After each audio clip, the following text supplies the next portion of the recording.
and misses after he objected to James stepping over him. The conversation continues, the bumping and shoving, and there's a double foul call by Danny Crawford.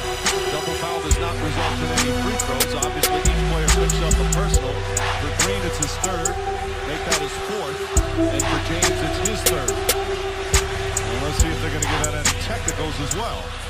And that's important from Golden State's standpoint, and Green and his technical foul total.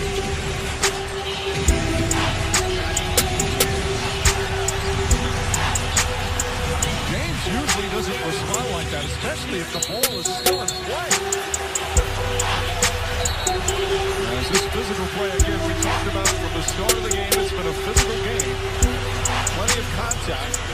And a double foul there, they're now jumping at center court. Just, he said something that I don't agree with. I'm all cool with the competition. I'm all fine with that, but some of the words that came out of his mouth was a little bit overboard. And being a guy with pride, a guy with 3 kids and a family, things of that nature, just some things just go overboard, and that's where he took it, so. And that was it. Well, I don't know what should happen. It's not my call, it's the league office. They'll take a look at it. We all saw it in the locker room. Like I said, as a competitor, I love going against Draymond. And I'm all about, going out there and leaving it all on the floor. But, when I get a little bit more than what it should be, then, that's what caused me to have words with him. So, as far as the play, I think the league will take a look at it. Obviously our locker room has seen it, and we'll see. Agree with that. Now, you accuse LeBron James of trying to control the narrative all the time. Oh, that's not an accusation. That's a fact. And Joe on the left. JoeBarton.com. LeBron, when you're playing Draymond or anybody that was in Draymond's situation, how aware are you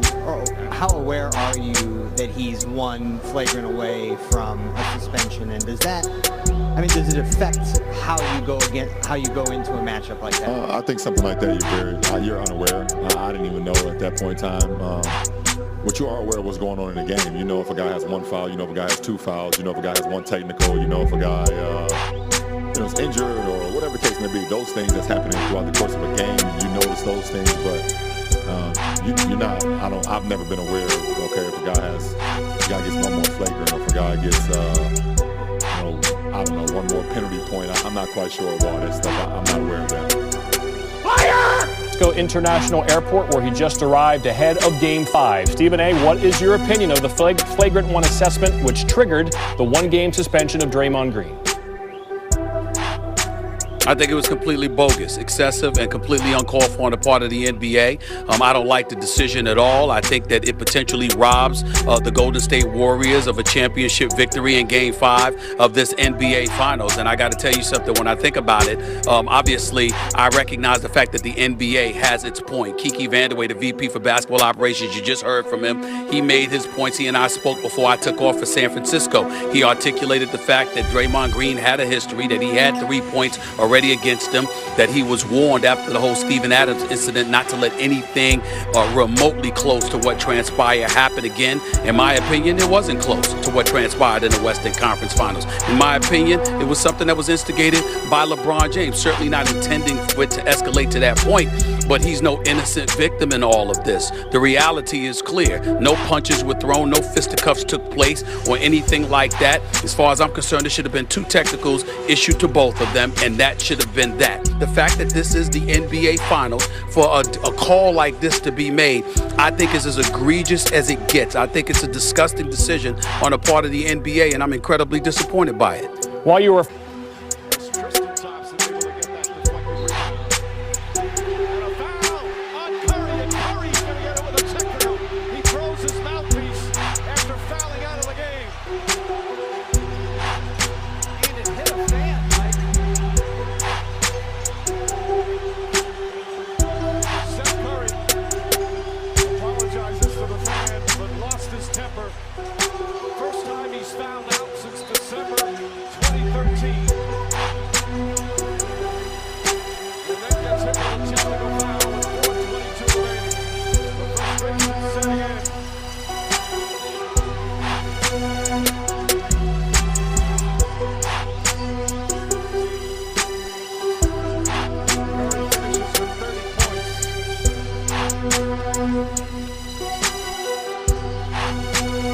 The Golden State Warriors, they're facing Cavs, okay?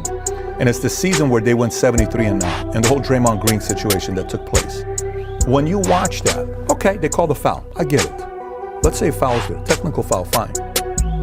Do you think a one-game suspension is granted for something like that for Draymond? Like, why did they suspend him for a game in the finals? I think it depends on who was up and down in the series. I think if Golden State would have been down in the series, there would have been no suspension. But if they're up in the series, there's a suspension. Why? Because it takes a good player away off the floor, and it allows for the series to go on a little bit further. It allows for Cleveland to win a game. I just think it's a situation where you have to look at it from a experience and referee perspective of what referees are doing on the floor, who they're talking to during timeouts, before the game, who they're laughing with. And all that from a perception-wise, other referees, will pick that up because they know maybe this guy's, getting in a position to try and get a call. Other players will look over and see, why is he talking to that guy and he's not talking to me? An owner or a coach will look over the timeout and say, why is he talking to that guy and not talking to me? And then what happens after that series in the next couple times down the floor? Did they get a call? Did you go back to why he got that call? Did he, because he had conversation with him? There's just a lot of things that you have to. All these hopes and dreams of a renaissance in Cleveland, how great it used to be. Everyone looks to the teams to somehow represent the city. Most people who were raised in my generation were raised on stories of how good things used to be. 50 years, every sport without a championship, that shouldn't be. Why couldn't he have just hit that ball and knocked it down? No! I done gave everything that I had. I done messed it up for everybody. As it started to unravel, and it did unravel, with some swag that wasn't necessary. Just make the shot, man. The Browns are indeed coming to Baltimore. I think that the decisions he made haunted him always. Outside of family, not much in the world means anything to me. The Cleveland Indians, the Cleveland Browns, and the Cleveland Cavaliers mean almost everything.